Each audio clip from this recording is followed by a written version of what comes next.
မင်္ဂလာပါရှင်ဗမာအတန်ရေဒီယို VVR ရဲ့2026ခုနှစ်မတ်လ29ရက်ညနေခင်းသတင်းတွေကိုတင်ဆက်ပေးပါမယ်ပထမဆုံးသတင်းအနေနဲ့အကျန်းဖက်စစ်ခေါင်းဆောင်မင်းအောင်လှိုင်နဲ့အလွန်နီးစပ်သူဖြစ်တဲ့ခရိုနီစီဝါရေးသမားထွန်းမင်းလက်ဟာစစ်တပ်တာ L141 လီယင်ဒီဝယ်ယူတင်သွင်းခွင့်ရရှိထားတယ်လို့စစ်ပတ်သတင်းမစ်ဒီစီကနေသိရပါတယ်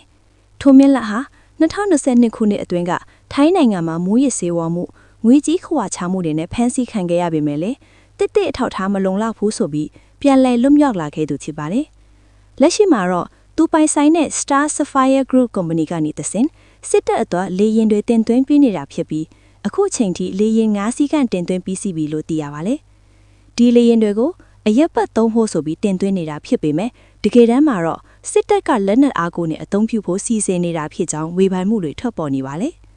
ဆက်လက်ပြီးရန်ကုန်မြို့ရဲ့73စီအခြေအနေကိုတင်ဆက်ပေးပါမယ်။ရန်ကုန်မြို့ရှိ73စီဆိုင်တွေမှာစီကွဲထန်းဒီပုံမှန်မရရှိတော့တာနဲ့စီလိုတလောက်ဝယ်ယူလို့မရတဲ့အခက်အခဲတွေကြောင့်ပြင်ပမောင်ခိုဈေးကွာကြီးထွားလာနေပါတယ်။လက်ရှိမှာဓာတ်ဆီ1လီတာကိုငွေကျပ်2000လောက်ဒီဇယ်1လီတာကိုငွေကျပ်2000အထိဈေးပေါက်နေပြီးဈေးနှုန်းတွေဟာစံချိန်တင်မြင့်တက်နေတာပါ။စစ်ကောင်စီကမက်လက်28ရက်နေ့ကစပြီး engine power အလိုက်စီဝယ်ယူကိန်းကိုကန့်တက်တဲ့စနစ်တစ်ခုကျင့်သုံးနေပြီမဲ့လ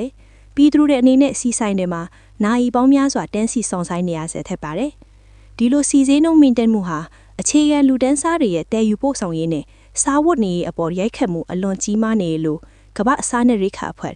WFP ကလည်းတတိပေးထားပါတယ်။မန္တလေးတိုင်းဘက်ကတိုက်ပွဲသတင်းကိုကြည့်ရအောင်ပါ။မန္တလေးတိုင်းတောင်သာမြို့နယ်မြင်းချမ်းချောင်းဦးလမ်းပိုင်းမှာရိခရင်တန်းကိုကင်းယူပေးဖို့ထွက်လာတဲ့စစ်ကားတွေကိုမိုင်းဆွဲတိုက်ခိုက်ခဲ့တာကြောင့်စစ်သား12ယောက်တေဆုံးခဲ့တယ်လို့တော်လှန်ရေးတပ်ဖွဲ့ဝင်တွေကပြောပါတယ်။ပြီးခဲ့တဲ့မလ28ရက်နေ့ကဖြစ်ပွားခဲ့တဲ့ဒီတိုက်ခိုက်မှုမှာစစ်ကား2စီးဟာမိုင်းကွင်းတဲကိုတက်ဝင်ရောက်လာခဲ့တာဖြစ်ပါတယ်။တိုက်ခိုက်မှုအပြီးမှာစစ်ကောင်စီတပ်သားတွေကအနီးပတ်ဝန်းကျင်ကိုလက်နက်ကြီးလက်နက်ငယ်တွေနဲ့ရန်တမ်းဖိခတ်ခဲ့ပြီးမဲ့လေတော်လှန်ရေးရဲဘော်တွေကတော့အထီးခိုင်မရှိစုခွာနိုင်ခဲ့ကြပါတယ်။မြန်မာနိုင်ငံကခရစ်ယာန်ဘာသာဝင်တွေအဖို့ဖိနှိပ်မှုတွေနဲ့ပတ်သက်လို့လည်းသတင်းတပုတ်ရှိနေပါတယ်။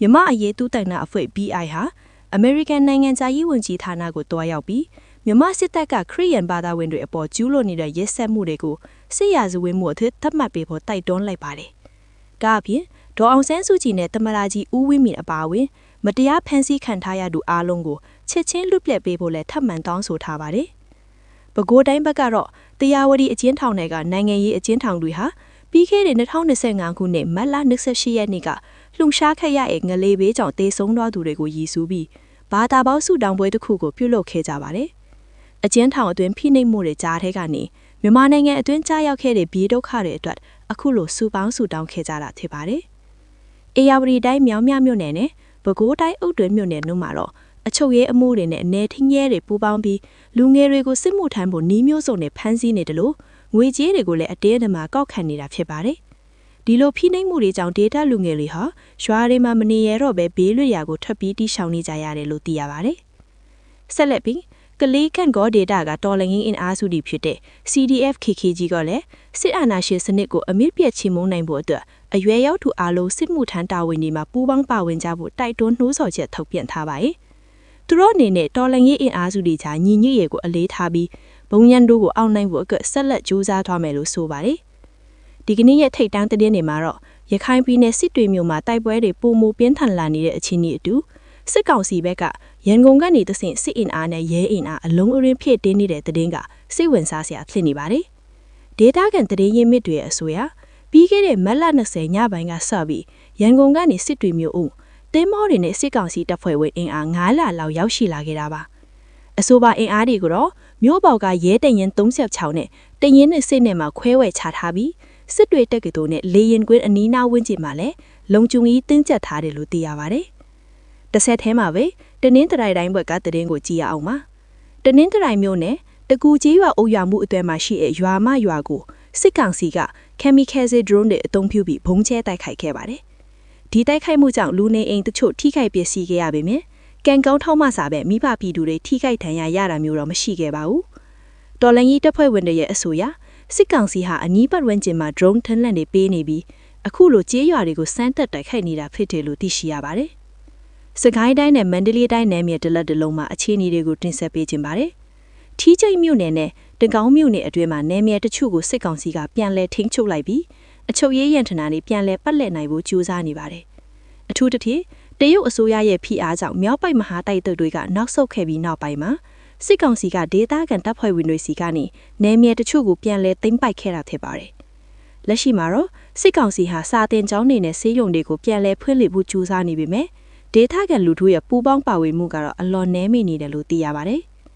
ချင်းပြည်နယ်ဘက်ကိုလှည့်ကြည့်မယ်ဆိုရင်တော့ဖလဲမြို့ကိုပြန်လည်ရရှိဖို့စစ်ကောင်စီကအင်အားထောင်နဲ့ချီပြီးထိုးစစ်ဆင်နေပါတယ်။ဒါပေမဲ့ချင်းကော်လန်ရေးတပ်ပေါင်းစု CDF တွေရဲ့ခုခံမှုကြောင့်စစ်ကောင်စီစစ်ကြောင်းတွေဟာအထိနာပြီးပြန်လည်ဆုတ်ခွာနေရတာတွေရှိနေပါတယ်။မကြခင်မှာတော့ဟာခါမြို့လွတ်တော်အဆောက်အဦမှာစစ်ကောင်စီကအစည်းအဝေးလုပ်နေစဉ်မှာ drone နဲ့ကိုက်ခိုက်ခံရတဲ့ရုပ်တံပတန်တွေထောက်ပေါ်လာခဲ့ပါတယ်။ချင်းပြည်နယ်ရဲ့မြို့နယ်9မြို့နယ်ထဲမှာ9မြို့နယ်ကိုတော်လှန်ရေးတပ်ဖွဲ့ဝင်တွေကထိန်းချုပ်နိုင်စေပါပဲ။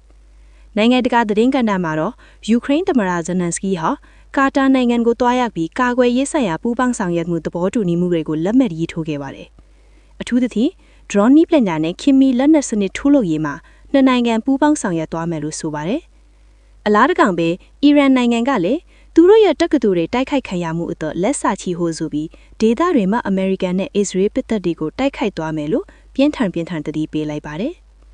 အမေရိကန်လွှတ်တော်မတ်တီဟာလာမယ့်ရက်ပိုင်းမှာထိုင်ဝမ်၊ဂျပန်နဲ့တောင်ကိုရီးယားနိုင်ငံတွေကိုတွားရောက်ဖို့ပြင်ဆင်နေပါတယ်။ဒီခရီးစဉ်ဟာအာရှဒေသတွေမှာတရုတ်ဩဇာလွှမ်းမိုးမှုကိုတားဆီးဖို့နဲ့အမေရိကန်ရဲ့မဟာမိတ်တွေနဲ့ဆက်ဆံရေးပိုမိုခိုင်မာအောင်လှုပ်ဆောင်တဲ့ခရီးစဉ်ဖြစ်ပါတယ်။တရုတ်ဘက်ကတော့ဒီခရီးစဉ်ကိုသဘောမကျဘဲစောင့်ကြည့်နေပါတယ်။အမေရိကန်နဲ့ဥရောပနိုင်ငံတချို့မှာတော့အီရန်စစ်ပွဲနဲ့သမ္မတရဲ့လှုပ်ဆောင်ချက်တွေကိုစောင့်ကြည့်တဲ့စန္ဒပြပွဲတွေဖြစ်ပွားနေပါတယ်။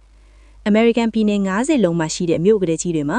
လူပေါင်းတလန်းကျဲနဲ့လမ်းပေါ်ထပ်ပြီးစန္ဒပြနေကြပါတယ်။စန္ဒပြသူတွေဟာစစ်ပွဲတွေရပ်တန့်ဖို့နဲ့လူအခွင့်အရေးတွေကိုလေးစားဖို့တောင်းဆိုနေကြပါတယ်။နောက်ဆုံးသတင်းအနေနဲ့အီရန်စစ်ပွဲမှာဒဏ်ရာရတဲ့အမေရိကန်စစ်သားအရေအတွက်300ကျော်သွားပြီလို့သိရပါတယ်။ဒီတစ်ပတ်ထဲမှာပဲဆီးရီးယားကလေးတပ်စခန်းတစ်ခုတိုက်ခိုက်ခံရမှုကြောင့်စစ်သားအများစုထပ်မံဒဏ်ရာရခဲ့ပါတယ်။အီရန်ဘက်ကတော့လက်ရှိအချိန်ထိဘာဆွေးနွေးမှုမှလုပ်ဖို့မရှိဘူးလို့ညှင်းဆန်ထားပါတယ်။ဒီစစ်ပွဲကြောင့်ကမ္ဘာလောင်ကြီးဈေးနှုန်းတွေမြင့်တက်နေတယ်လို့ကမ္ဘာစီးပွားရေးအပေါ်မှာလည်းရိုက်ခတ်မှုတွေရှိနေပါတယ်။ဟုတ်ကဲ့ပါရှင်။ဒါကတော့ဗမာအသံရေဒီယို BVR ပြည်သက်တွေအတွက်ဒီကနေ့ညနေခင်းရဲ့နောက်ဆုံးသတင်းတွေကိုစုစည်းတင်ဆက်ပေးခဲ့တာဖြစ်ပါတယ်။ဘေးအန်ဒီရဲ့ကင်ဝေးပြီးငိမ့်ချမ်းတဲ့နေ့ရက်လေးဖြစ်ပါစေရှင်။